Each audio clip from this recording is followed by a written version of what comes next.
Bom, agora sim. Bom, vamos lá então. Hã, bom, relativismo cultural, né, e a cultura como fator de identificação nacional. Bom, pessoal, o que que é o relativismo cultural? O relativismo cultural, ela é uma perspectiva livre do preconceito. Também pode ser, caso seja, levada ao extremo, acabar ignorando o que há de concreto e objetivo no processo de formação cultural. Assim, não se trata apenas de relativizar, mas de compreender os aspectos históricos, econômicos e sociais que fizeram emergir determinadas formas de cultura. Toda cultura, ela é formada a partir de um processo histórico, tá? Por isso que as ciências humanas, elas dialogam muito entre si. Então, por isso que vocês têm um professor de história que dá aula de filosofia e tem um professor de geografia, antigo, né, de vocês, que sou eu, que dou uma aula de sociologia. Porque a gente tem essa multicapacidades, tá? Elas são ciências que têm campos de atuação diferente, mas que uma completa a outra. Isso que a gente tem que entender. Então não tem como entender, sociologia sem história, sem geografia, filosofia e vice-versa, as outras disciplinas também, tá. Por isso que é professores repetidos, né, vocês vão ter aula com o Renato até o terceiro, vão ter aula comigo até o terceiro, se Deus quiser, ok? Bom, a gente, né, a gente já nasce dentro de uma sociedade, tá. Quando a gente nasce, a sociedade já está predisposta. Tá? E dentro da sociedade, um dos fatores que mais chama a atenção é a cultura, porque a cultura é toda forma de conhecimento a qual nós temos contato, tá? Tanto de forma física como forma emocional. Então é tudo que nós temos contato, tá? Então, por exemplo, muitos traços culturais do brasileiro, como por exemplo, o brasileiro gosta muito de futebol, né? Os meninos vão entender que eu tô querendo, porque desde criança muitos dos meninos aí foram estimulados a gostar disto, né? E isso acaba sendo um traço cultural. Muitas garotas também gostam de futebol, porque veem os pais assistindo futebol, vêm torcendo para o time, e muitas vezes desenvolvem até a vontade de querer também praticar esse esporte. Mas, infelizmente, ainda é visto aí vamos do lado do preconceito, né? Que é aquela coisa do traço cultural, que ainda muitos veem o futebol somente como um esporte masculino e não como um esporte sem gênero. Fala, Cauã. Professor, nessa parte que você falou que, tipo assim, a cultura do futebol, os meninos são induzidos desde pequeno, eu fui induzido desde o meu pai, desde lá, quando eu tinha meus 2 anos, quando eu conseguia andar, a jogar futebol, que eu não tenho lembranças ainda desse tempo. Uhum. Então, eu sempre gostei de jogar futebol entre aqui da rua ou em qualquer quadra. Sim, isso que eu tô falando. A gente, infelizmente, é aquela coisa, né? Quando a gente fala em sociedade, vocês são adolescentes agora, vão começar a entender isso melhor com o tempo. Os nossos pais muitas vezes reproduzem a sociedade para nós. E nós começamos a absorvê-la. Então, a nossa família é a porta de entrada, né? Uma instituição que serve como porta de entrada. A gente gosta de dizer que, socialmente falando, a gente tem três instituições em que todas as pessoas são inseridas direto e indiretamente, de forma como se fosse um tripé, tá? Não é uma dupla, é um tripé, que é a família, certo? A escola e a religião. Tecnicamente, todos os indivíduos sociais se envolvem nessas três instituições. E elas, direto ou indiretamente, formam o indivíduo socialmente. Então, você acaba sendo influenciado, você acaba sendo pré-estabelecido através dessas instituições. Tá? É claro que aí é uma coisa. Cauê, agora estou com medo de entrar alguém que não é aluno. É, e aí, quando a gente percebe, a gente vê que depende muito da nossa família, então a gente é pré-concebido. O que é uma coisa legal aqui, né? Eu sempre dou esse exemplo. O meu pai, ele é um cara que foi muito rígido na minha educação escolar. Assim, por exemplo, ó, você tem que ir para a escola todo dia, você tem que estudar, tem que chegar em casa, tem que fazer lição de casa. Eu estou fazendo a mesma coisa com a minha filha. Minha filha acabou de chegar, já sentou, está fazendo algumas coisinhas ali, já ela vai estudar. Tem que fazer lição de casa hoje, não é segunda-feira. Aí ela pegou uma professora, que é a Fernanda, esse ano, que não passa lição de casa na sexta. Ela tá adorando. Né? O ano passado a professora passava lição de casa na sexta, ela tinha que fazer no sábado, domingo para entregar na segunda. Ela tá adorando, não tem lição de casa. Então ela vai assistir as séries dela, vai desenhar, vai pintar. Mas voltando a meu pai, uma coisa que meu pai sempre me deixou muito aberto. Ele não foi de impor. né? Ele foi de demonstrar, mostrar para mim. Então, meu pai era aquela coisa assim: você tem poucas regras, você tem que seguir essas regras. O resto é com você. Então, por exemplo, eu não torço pro mesmo time de futebol do meu pai. Eu sou São Paulino, meu pai é santista. Meu irmão é corintiano, então é três brigando, tem sempre final de semana aqui em casa. Meu pai, assim, ele não é tão apegado à religião, mas ele gosta, mas ele não é apegado. Minha mãe é muito apegada, e aí eu peguei um apego religioso mais pela minha mãe, né? E isso foi desenvolvendo muito bem. Porque, ó, por exemplo, eu sou roqueiro, eu amo rock, eu adoro rock, se deixar eu escuto rock o dia inteiro. Mas eu não fui de impor isso à minha filha, eu não fui de impor isso aos meus alunos, etc e tal. Por quê? Porque eu tenho essa liberdade.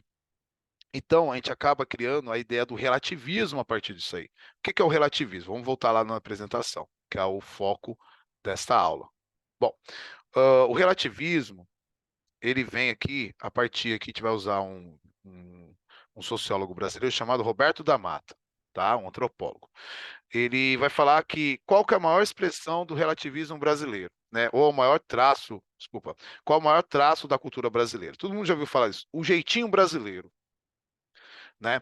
Tem o Leandro Carnal, muitas vezes ele fala assim, ó, tem algumas falas dos brasileiros que pessoas de outros países não entendem. Por exemplo, demorou uma eternidade para fazer determinada coisa. Então, a pessoa, o que é uma eternidade? Demorou um tempo, né? Dá para esperar mais um pouquinho que eu já vou fazer. Então, esse mais um pouquinho é o jeitinho brasileiro, né? Olha, mais um detalhe, já estamos pronto. Mas tem um pouquinho mais de paciência. Então, ele vai falando sobre esse jeitinho brasileiro, né? Que é algo que vem histórico, que foi criado da relação entre o português, o africano, o indígena, tá? Essa confluência que foi criando essa sociedade até chegar nos dias atuais, fazendo essas características nacionais nossas, né? Entre a desordem carnavalesca, que permite e estimula o excesso, e a ordem de requer a continência e a disciplina pela obediência estrita às leis. Como que nós brasileiros ficamos? Qual a nossa relação é a nossa atitude para com e diante de uma lei universal que teoricamente deve valer para todos? Como procedemos diante de norma geral? Se fomos criados numa casa onde, desde mais tenra idade, pequenininhos, tá? Novinhos, aprendemos que há sempre um modo de satisfazer nossas vontades e desejos, mesmo que isso vá de encontro às normas do bom senso e da coletividade geral. Aqui ele dá o exemplo do carnaval, por quê? Para quem não sabe, a origem do carnaval no Brasil, o desfile de carnaval, é um desfile militar, é um desfile cívico. Então você tem a comissão de frente, você tem um carro abre-alas, você tem uma coreografia, você tem um tempo, você tem uma nota. Então, mesmo que todo mundo não perceba isso, a organização de um desfile carnavalesco remete a um desfile militar, né? Então, o brasileiro, ele conseguiu modificar coisas tão pré-estabelecidas e transformá-las em algo único para o Brasil. Tanto que os desfiles de carnaval, como são no Brasil, são únicos, eles não acontecem em outra parte do mundo, ok? Bom, é, de fato, como é que reagimos diante de um proibido estacionar, proibido fumar, ou diante de uma fila quilométrica, né? Como é que se faz diante de um requerimento que está sempre errado, ou diante de um prazo que já se esgotou e conduz a uma multa automática que não foi divulgada de modo apropriado pela autoridade pública, ou de uma taxação injusta e abusiva que o governo novamente decidiu instituir de modo drástico e sem consulta. Então, sempre quando o brasileiro vê uma imposição, ele tenta contorná-la. Isso é o jeitinho brasileiro, né? É aquela ideia, o cara vai na fila, jeitinho brasileiro, gente. Você vai entrar numa fila. Banco antigamente eram umas filas quilométricas. Nossa, eu amei quando inventaram o Pix, porque aí a escola paga a gente com Pix. Mas antes tinha que ir lá no Banco Itaú trocar cheque. Eu cheguei a perder dia de trabalho para ir lá no Itaú trocar cheque. Sabe o que a gente fazia? A Tânia falou: Nossa, eu tô indo. Pegava eu, o Wellington, pessoal mais antigo. Quem mais? Eu, o Wellington. Deixa eu pegar mais alguém aqui mais antigo. Aí a Tânia, o Ayrton você ia depois. Aí o Wellington, aí a Tânia entrava na fila que a gente falava, ô Tânia, troca o nosso lá, mano. Porque gente, eu não tô criticando, mas a Tânia pega a fila do idoso, né? Então ela cortava a fila pra gente. Pô, então tem que ir lá trabalhar. Troca lá pra. Seu Antônio, tinha gente que. Seu Antônio chegava e disse, seu Antônio, vai lá trocar meu cheque. Você usava o seu Antônio. Era assim. Quem nunca furou fila, gente? Quem nunca furou fila? Me diz, isso é muito brasileiro. A gente não pode ver uma fila. Eu quero entrar na fila que eu quero furar a fila. O prazer da fila é furar a fila, né? A minha esposa tá grávida, eu falei, agora a gente consegue furar a fila. Aí já tá com a barriguinha saliente, a gente foi no mercado esse dia, e amor, vai abusar hoje da barriga? Eu falei, mas assim, literalmente, vai abusar da barriga hoje. Mas a gente vai precisar ter a fila do açougue, é grande dentro do mercado. Aí ela, a gente não precisa de carne. Eu falei, não vai ser dessa vez. Que tipo, vai ser minha vingança, né? Porque, nossa. Aí é o jeitinho brasileiro, já te dou a atenção, Cauã, a fala. O que que eu fico muito estressado? Às vezes você vai no mercado e você vê um casal com um filho recém-nascido. O pai, a mãe e o filho recém-nascido. A mãe pega o filho só para furar fila. E o pai tá lá, de boa. Eu fico, por que que a mãe não fica em casa e o pai vem sozinho fazer compra? Criança recém-nascida, tem dia às vezes, né? Todo mundo já viu isso. Eu falei, meu Deus, que absurdo. Ela utiliza a criança para ter uma vantagem. Eu fico, meu, nossa, se soubesse como fica assim, dá vontade de chegar na pessoa, virar a pessoa e falar um monte pra pessoa. Mas é o jeitinho brasileiro. Aí você fica, caramba, que raiva. E todo mundo já presenciou esse tipo de atitude. Fala, Cauã. Ô, professor, você tá falando de jeitinho brasileiro, a gente não pode esquecer da gambiarra, né? Todo É, brasileiro sabe a fazer. gambiarra, um brasileiro que não sabe fazer gambiarra não é brasileiro, né? A gente tem que aprender a fazer gambiarra, faz parte do nosso ensino fundamental, né? Faz parte do... brasileiro, assim, coisas que são muito do brasileiro, furar fila, chegar atrasado. Todo brasileiro chegou atrasado em algum lugar. Todo, todo, todo. Eu não vou falar, é a mulher que chega. Não é cultura da mulher, é do brasileiro. Eu até brinco com os alunos, eu não estou no presencial com vocês, mas tem salas que eu dou a primeira aula. Pode entrar até 7h10. A mesma pessoa chega todo dia 7h10. Todo dia. Quer dizer, ela não chega atrasada, ela chega na hora dela. Porque ela fala assim, eu sempre falo isso para eles. Meu, se eu posso chegar atrasado, porque eu vou chegar na hora. Pô, mas a aula começa às 7h10, mas eu posso entrar até 7. A aula começa às 7 horas, mas eu posso entrar até 7h10. Vai falar que um monte de vocês não fizeram isso. Pô, vou ficar aqui trocando uma ideia rapidinho, já já eu subo. Posso ir até 7h10. Aí chegou o professor, tô atrasado. Nossa, todo mundo já fez isso. Todo mundo, todo mundo. Eu já fiz isso. Nossa, eu dava cada gato, às vezes, na faculdade, tinha aquelas aulas chatas, dava aqueles gatos, né? Tem sempre algum aluno que acha que é professor chato, que dá um gato naquela aula, né? Quer falar que participou, mas não participou. E aí, é claro que cria-se um constrangimento, mas é o jeitinho brasileiro, não adianta. O brasileiro, ele vai até o limite do possível para não cumprir uma lei, né? Que nem proibido pisar na grama. Aí o que que ele faz? Ele anda de bananeira. É proibido colocar os pés na grama, mas bananeira não é proibido, né? Então, proibido estacionar, mas não estou estacionado, só estou parado. Né? Então ele vai dando aquele jeitinho dele, né? Que todo mundo conhece, que vai criando situações que às vezes são até constrangedoras, né? Falar nisso, né? Constrangedoras. Mas a gente não tem vergonha na cara na maioria das vezes, né? Claro, tem muitos brasileiros. A vergonha na cara aqui, pessoal, não tô falando que a gente não tem vergonha na cara. Eu tô falando que a gente, às vezes, se expõe ao ridículo por coisas meio básicas demais, né? E não nem se toca que às vezes é mais fácil fazer o correto. Mas a gente tem uma preguiça de fazer o correto, é mais fácil fazer o incorreto. E dá uma, ó, até lembrei agora. Não pise na grama. Isso aqui é muita cara do. Deixa eu ver aí, dessa, o Henrique. O Henrique é assim, ó. Não posso pisar na grama, então eu vou andar de bananeira. Né? É o jeito. É um modo de estilo, de realizar. Mas o que modo é esse? É lógico que ele ainda indica algo importante. É, sobretudo, um modo simpático, desesperado ou humano de relacionar o impessoal com o pessoal. Nos casos, ou no caso de permitir juntar um problema pessoal. O ruim desse probleminha, esse jeitinho brasileiro, é que a gente tem muitas pessoas que quer dar uma desperta no Brasil. E isso vai fazendo a gente perder um pouco da confiança nas pessoas, né? A gente acha que sempre, quando a gente está em alguns lugares que tem algumas pessoas que você não conhece, a pessoa, se quer alguma coisa de você, ela tá ali para te enganar, né? Então, o jeitinho brasileiro também tem alguns efeitos colaterais, tá? Igual eu falei para vocês, o brasileiro vai estar ao limite do possível para não cumprir uma regra. Né, ele vai empurrando com a barriga, então isso é um jeitinho muito brasileiro, um jeito muito latino, tá? Bom, primeiro ato, uma pessoa que não é vista por ninguém, ignorada em razão de sua aparência e modo de apresentação, chega a um lugar para ser atendida por um servidor público, que é uma autoridade dela imbuída, está imbuída. A autoridade não sabe quem é a pessoa que chegou e nem quer saber. Essa distinção entre a humildade de quem chega e a superioridade de quem está protegido pelo balcão da instituição. É, aliás, o elemento forte da hierarquização das posições sociais. Pois bem, o humilde cidadão chega e pede o que deseja. Segundo ato, o funcionário custa atender a solicitação. Né? Diz que não pode ser assim e ainda complica mais as coisas, indicando as confusões do solicitante e as penalidades legais a que poderá estar sujeito. Cria-se, então, um impasse. Diante de um usuário honesto, há a opinião do funcionário que representa a lei e, por isso mesmo, não enxerga qualquer razão pessoal ou humana para tratar o solicitante de modo agradável. De fato, a lei e o fato dele ser o seu representante cega-o completamente para essas razões humanitárias, que de certo estabeleceriam e seriam parte e parcela de uma concepção de cidadania positiva.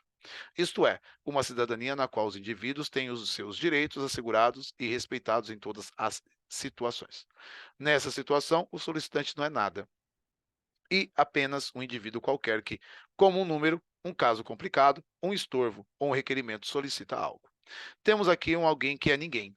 Ele, obviamente, representa o humano e o pessoal numa situação impessoal e geral. Terceiro ato.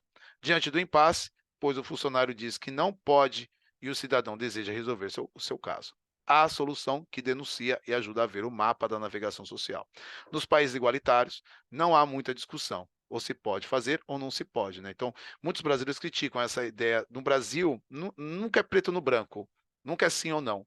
É mais ou menos. Talvez. Né? No Brasil, porém, entre o pode e o não pode, encontramos um jeito. Na forma clássica do jeitinho. Solicita-se precisamente isso, um jeitinho que possa conciliar todos os interesses, criando uma relação aceitável entre o solicitante e o funcionário da autoridade e a lei universal. Vamos ter um videozinho aqui rapidinho só para vocês entenderem melhor, né? Essa ideia da relação. Vamos ver aqui se vai aparecer. Mudou de tela para vocês? Não. Não? Espera aí, então. Deixa eu voltar aqui. Eu tenho que fazer um interromper aqui. E aí eu vou para aqui. Tomara que todo mundo consiga ouvir, tá? Mas é uma cena clássica que quando eu estava preparando. Agora todo mundo está vendo o YouTube aí de fundo, tá? É uma cena clássica de um filme que eu adoro, que é a cena da preguiça. Não sei se alguém lembra. Vamos lá. Dá para ouvir, gente? Não. Não. Não dá para ouvir? Sim, só um pouquinho. Então deixa eu ventar aqui. Peraí, deixa eu sair um pouquinho aqui. Tem que mudar a configuração aqui.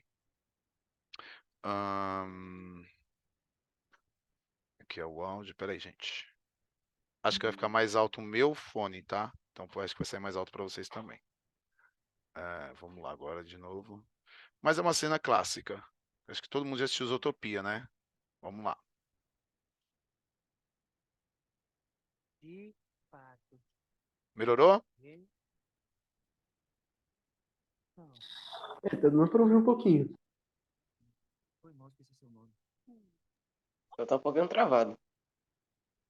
Tá tudo na mais pura e linda paz.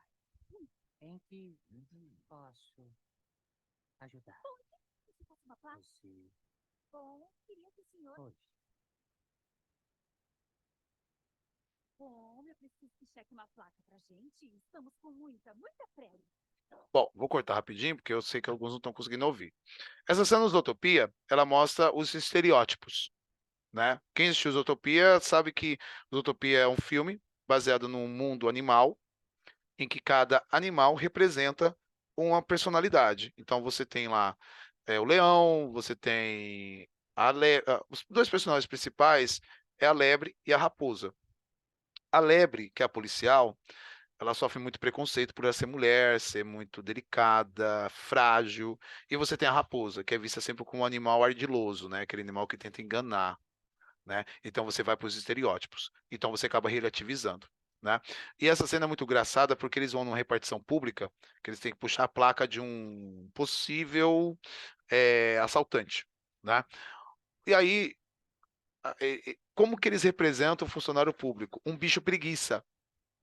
Isso chamou muita atenção. Por quê? Porque costuma-se imaginar que o serviço público é um serviço muito parado, muito lento.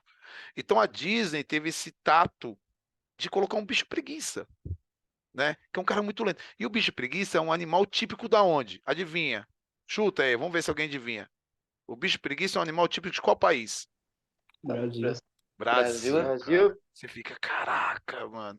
As representatividades. Então eles fazem representações, né? Então ele demonstra ali um serviço público que é considerado ruim, lento, né? A gente tem também a facilidade de entender essa linguagem, que é a linguagem mais dinâmica, né? De ideias dinâmicas. E a Disney, ali, como ela dá um pouco de liberdade nos dubladores, então os caras colocam do jeitinho brasileiro, nas falas, no tempo, né? E isso fica uma coisa assim, pô, mano, eu me identifiquei muito nesse momento com a aula, né? Que é o relativismo cultural. Porque a gente vai estereotipando, né? A gente vai criando determinados tipos de pessoas, personalidades. Porque a gente vai, através da vivência, tendo contato com diferentes tipos de personalidades, vai criando essa representatividade no nosso subconsciente, né? E aí vira esse relativismo, tá? O jeitinho brasileiro é talvez a marca registrada do brasileiro. A Disney, né? Deixa eu voltar aqui para a apresentação para mim não me perder. Não, aqui, não, não é aqui não. Falha no engano. Ah, vamos lá. Cadê você agora? Tô aqui. Bom, vamos lá. Qual o personagem brasileiro mais famoso da Disney? O Zé Carioca, né? Para quem nunca viu, né? Acho que eu não sei se eu coloquei esse ano lá para vocês, eu não vou estar lembrando agora. Mas o Zé Carioca, ele é um malandro, né? Ele aparece como um personagem, vai surgir de uma parceria que vai surgir entre o Brasil e os Estados Unidos na Segunda Guerra Mundial. E aí os estudos Disney homenageiam, né, fazem o Pato Donald, para quem não sabe, ele é meio que o personagem símbolo da Disney para as Forças Armadas dos Estados Unidos, né? Por isso que ele é um pato marinheiro. E na Segunda Guerra Mundial, os países que eram aliados dos Estados Unidos, eles ganharam personagens da Disney. O Zé Carioca foi um deles. E aí tem um filme que fala sobre o Donald viajando o mundo.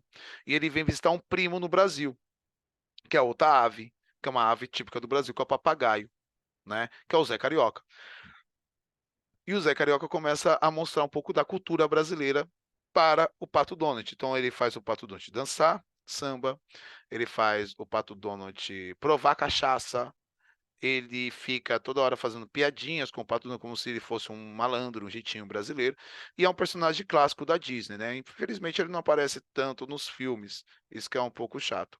Bom, aqui no final, né, tem mais 2 vídeos, eu vou deixar para vocês assistirem, tá? Tem algumas representações, certo? E aí finaliza a aula.